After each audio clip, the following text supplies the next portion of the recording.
A gente começa esta edição falando de um assunto que interessa muita gente. Você sabia que, em alguns casos, o INSS permite que a perícia médica aconteça de forma virtual?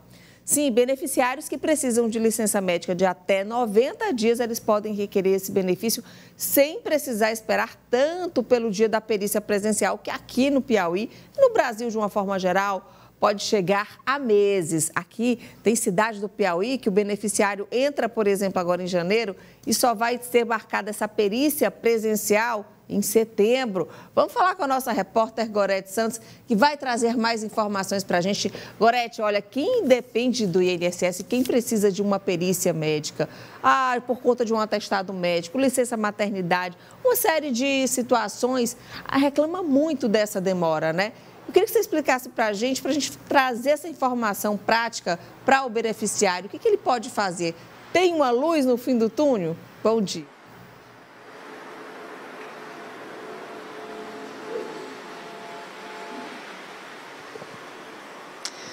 Olá, Neyara. Bom, a gente estava falando a respeito da dificuldade, né, que as pessoas têm de conseguir uma perícia médica pelo INSS. Muitas delas levam meses, às vezes até um ano de espera para conseguir essa perícia. Aqui no estado do Piauí, para você ter uma ideia, são apenas 45 profissionais que atendem em média 12 pessoas por dia.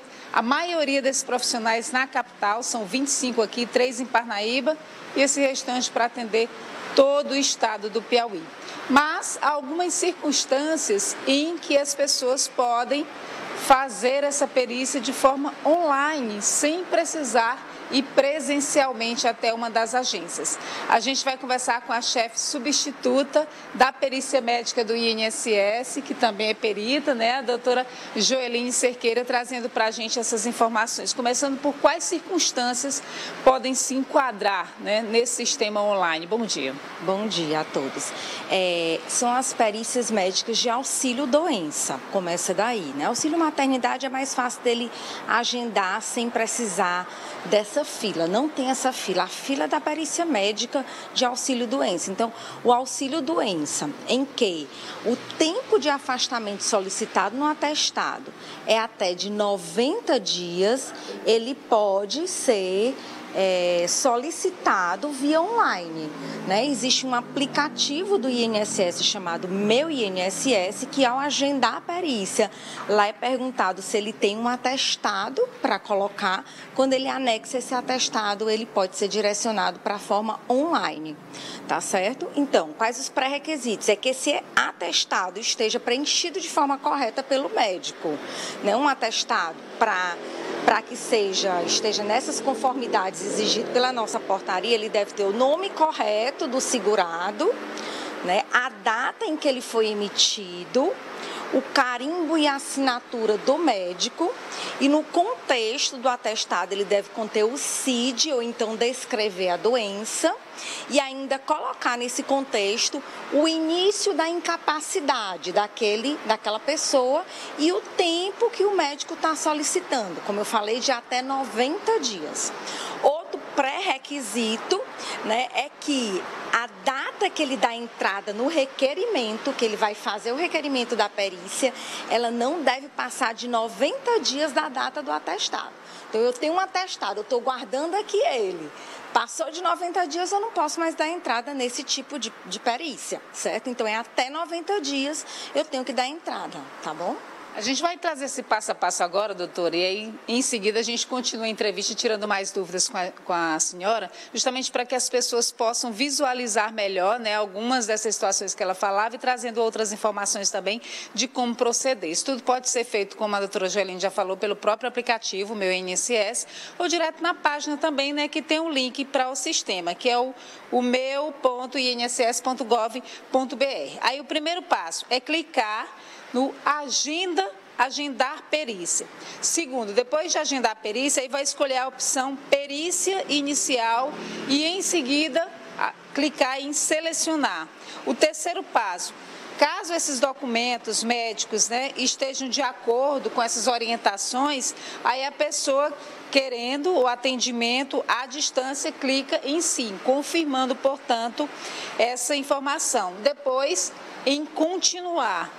Em seguida, deve responder as perguntas sobre acidente de trabalho e depois clicar novamente na palavra continuar. O quinto passo é ler as informações e clicar em avançar, caso esteja de acordo. Sexto passo, informe os dados de contato, responda as perguntas sobre o documento médico a ser anexado, inclusive aqueles que a doutora aqui já mencionou, né?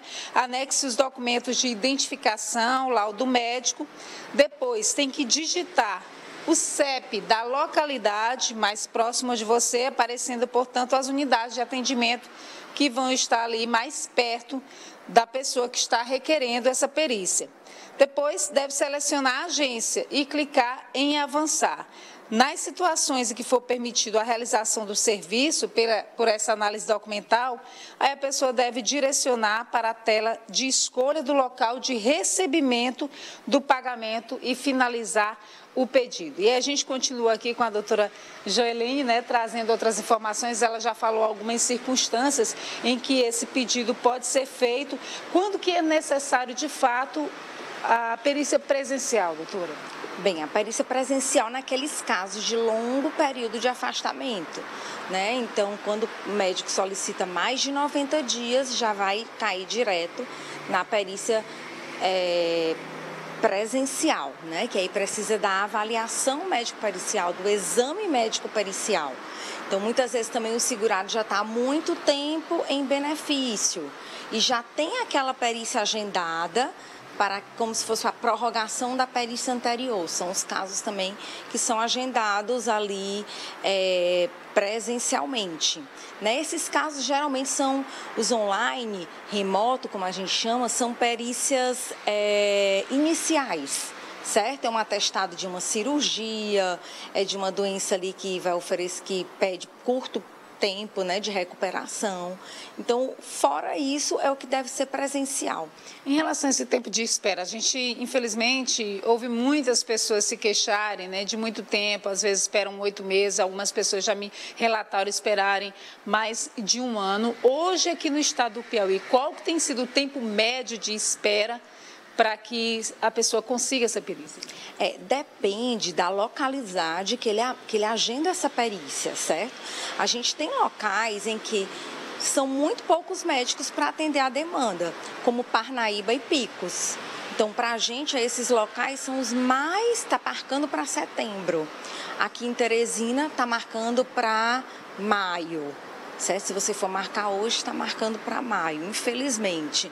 Então, às vezes, uma pessoa lá do sul do estado para fazer uma perícia aqui, porque está mais rápido aqui, né? Podendo, né, fazer por via de conformação de atestado. Porque a diferença é que a conformação de atestado, por ser online, todos os médicos do Brasil dilui para todos os médicos do Brasil.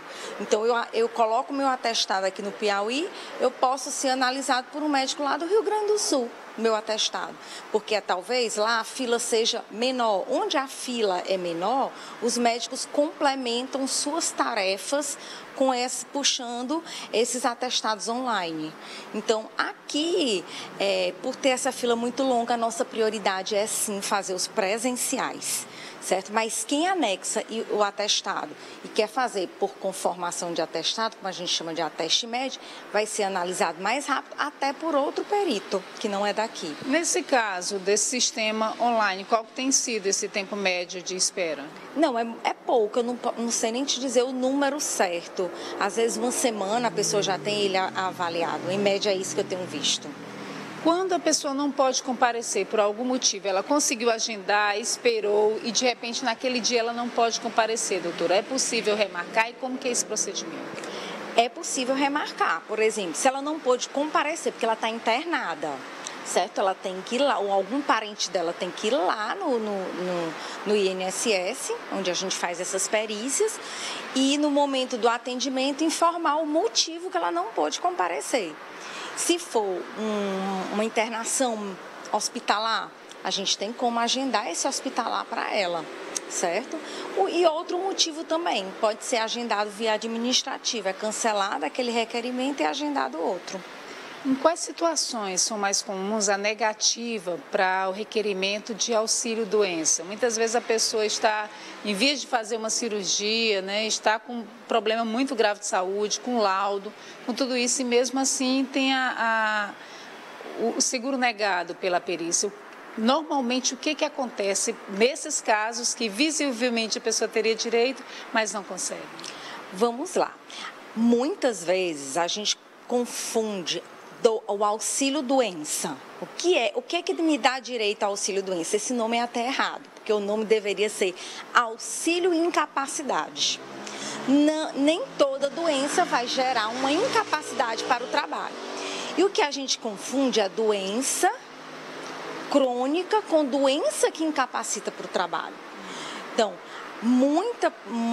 a população, por exemplo, muitas pessoas vão ter artrose, vai ter diabetes, vai ter hipertensão. Essa hipertensão e essa diabetes, essa artrose vai estar controlada.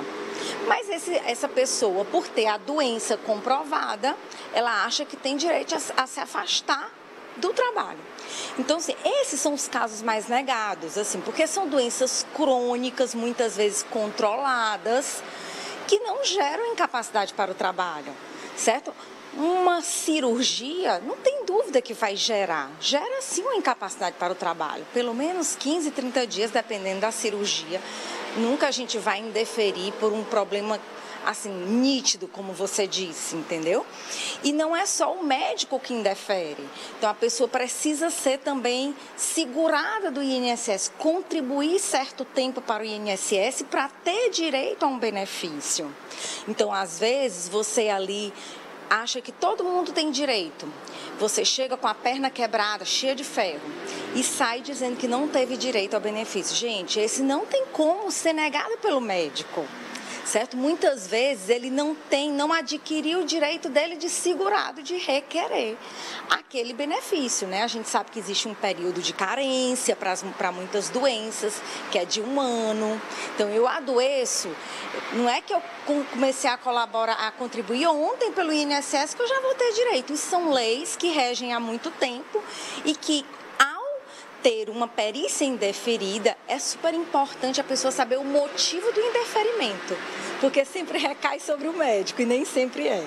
Muito obrigada, então, doutora Joeline Cerqueira, ela que é chefe substituta da perícia médica, né, do INSS, trazendo essas informações, trazendo inclusive essa possibilidade, né, Neyara, em muitos casos, de fazer esse atendimento de forma online.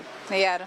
Ok, então, Gorete, muito obrigada, doutora Joeline Cerqueira. Muito didática, muito comunicativa, muito simpática e trouxe todas as informações para a gente. Informações importantíssimas, porque quando se fala de INSS, sempre as pessoas ficam com muitas dúvidas e querendo saber se vão ter acesso, se não vão ter acesso. Obrigada, viu, Gorete? Bom trabalho. Daqui a pouco a gente se fala.